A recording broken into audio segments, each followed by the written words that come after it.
Hello there, welcome to my tutorial on the Janome or New Home Model 702 sewing machine. In this video, I will go over all of the basics of this machine, such as threading, straight stitching, zigzag stitching, automatic and super automatic stitching, buttonhole stitching, and other extra features of this machine. If you would like to skip to a particular part in the video that pertains to the information you would like to know most, please skip ahead using the timestamps below. Now, in order to teach you how to thread the machine, I'm going to have to go into free cam. You just put your spool on one of the two spokes on the machine, grab your thread, pass it through this loop here, but do not pass it through the tension disc. That is for threading the bobbin. Now, pass it through here. There should be a little notch that your thread can go in. Come down here, pass the thread around here, being careful not to catch any of the hooks. Then pass it over this hook here, down, up this spring-loaded hook, which you'll see it moves like this, back across behind the bar, and then up through this loop here, clicking it into these thread guidance hooks, and then down here into this little hook here. Then you are free to thread it through your needle. In order to thread a new bobbin or wind a new bobbin on this machine, this is what you'll need to do. You will take your thread, pass it through this little loop here, and then underneath the tension disc right next to it. Then you'll get your bobbin. I don't have any empty ones, so I'm just going to use the existing one that I have. Make sure it is one of these metal ones because the plastic ones will not work. Then you have to line up your bobbin on the bobbin spool, lining up the little notch in the bobbin with the little part that is poking out. Then simply push it in, take your thread, put it up through one of the holes like you would with any other bobbin winding, and you should be good to go.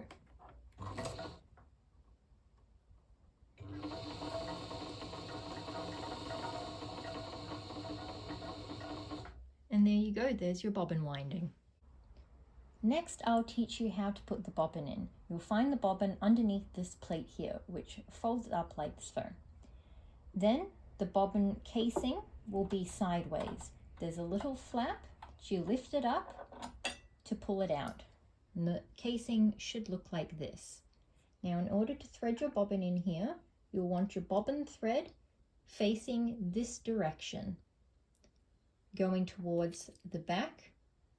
A good way to remember is to put it forward of this part here and the thread going towards this direction.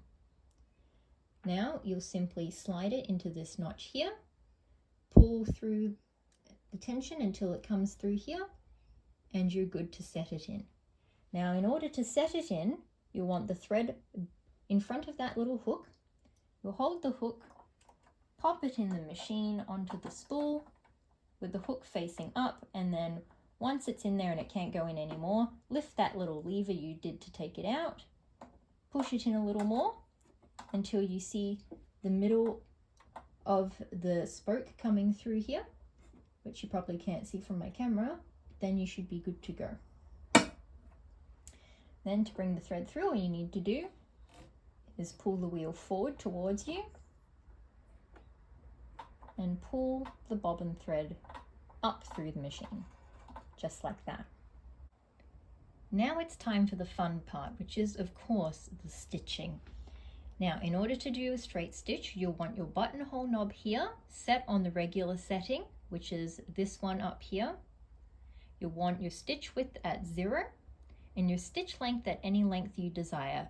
For a normal straight stitch for a seam, I like somewhere between 2 and 3, closer to 3. and then you just push the pedal and go. Now if you want to reverse your straight stitch, all you need to do is push this knob here in and it will reverse the stitch.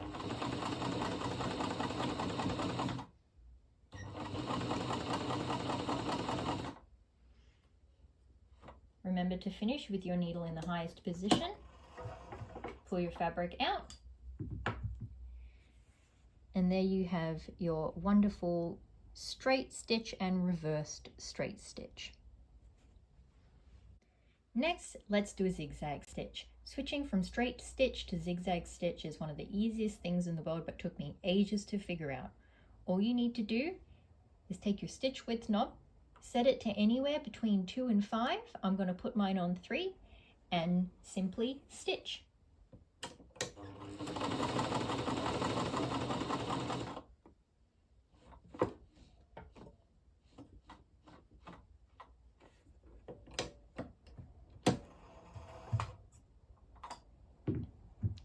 And there you have it, a wonderful zigzag stitch.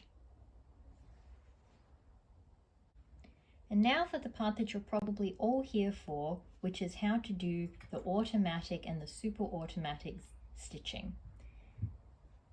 Now these require very specific settings in order to achieve. So you'll need to listen carefully if you want to be able to do these successfully. Now, you use a standard zigzag foot, which is what I'm using at the moment. You want your stitch length, which is here, to be in between 0.3 and 1. So you want to turn this knob all the way around until it's in this red zone here. Next, you want to set your zigzag width or your stitch width knob to anywhere between 2 and 5. So I will set mine to 3 because it's good. It's a good number in the middle. Then what you want to do is you want to push this in until you see the needle move, just like that. And then you will be able to select any pattern you want. I'm going to select the 5th one along. And then you should be able to sew your automatic stitch.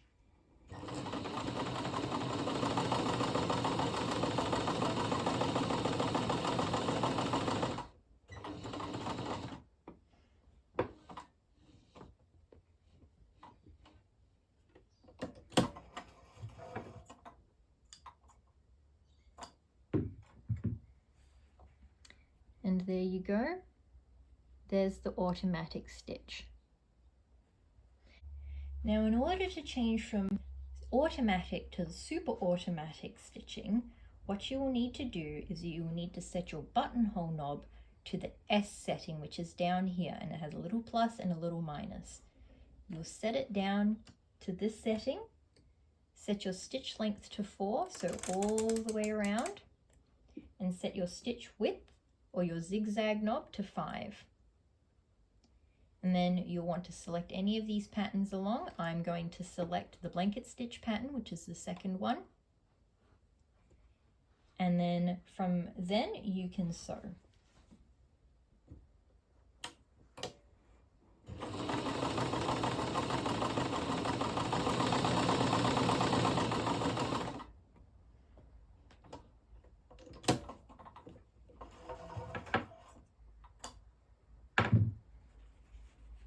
And there you have it. There's the super automatic zigzag stitch. Or sorry, not zigzag,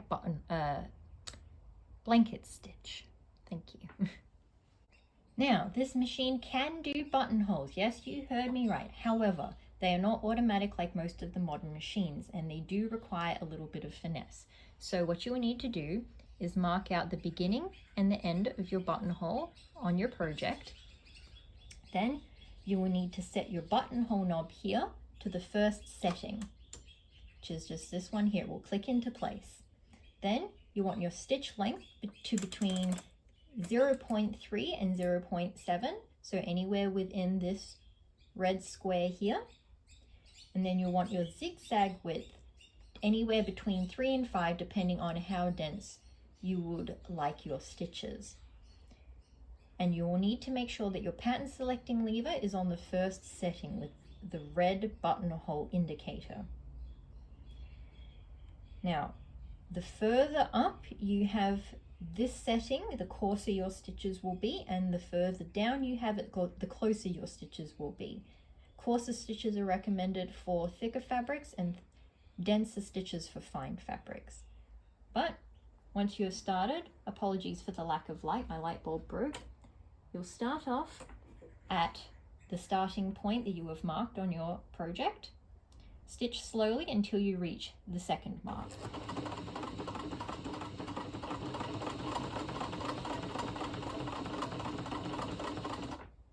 Now once you reach the end of your mark, the positioning of your needle is important.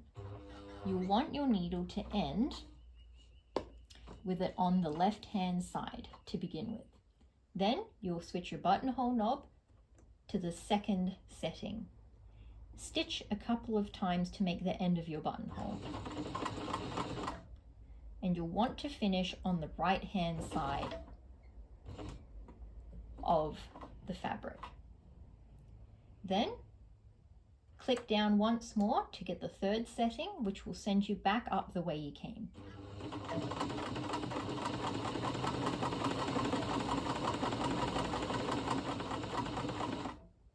And you'll want to end that with your needle on the right hand side. Switch back to the second setting to finish off. Then, in order to secure it, you'll switch your stitch width back to 0 and sew a couple times in place.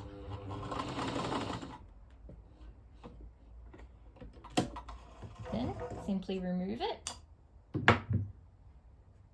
Make sure there's no threads in the way, and there you have it. There is your lovely manual buttonhole. One of the more interesting features about this machine is that you can actually do darning and freehand embroidery, and possibly also freehand quilting as well, depending on playing with the settings and whatnot. Now in order to do this, what you'll want to do is that you want to remove your foot from your machine. Then you'll want your buttonhole knob on standard.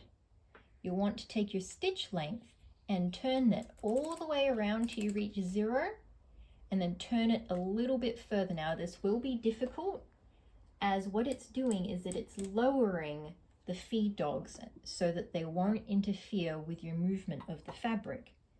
Now you want your lever for your pattern selection on the default setting, and you'll want your zigzag width knob anywhere between 1 and 5. They recommend that you put your pattern in an embroidery hoop. For now, I'm just going to try on this little scrap. And then you should be able to do your darning or your freehand embroidery. I recommend lining up a little bit first so you can make sure where your needle's going to hit, and then you just sew.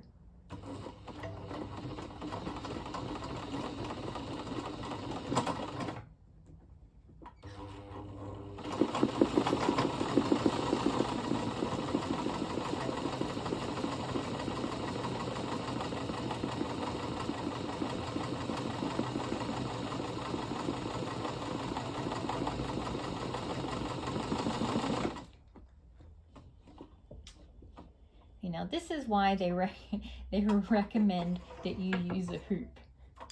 That didn't quite go so well for me. But as you could see, I could move the fabric around freely, and I could do whatever kind of stitching I wanted on the zigzag stitch. Well, that's it. Thank you very much for watching my tutorial. I hope this was helpful for you. Please comment down below if you need any additional help, and I will be happy to try to assist you.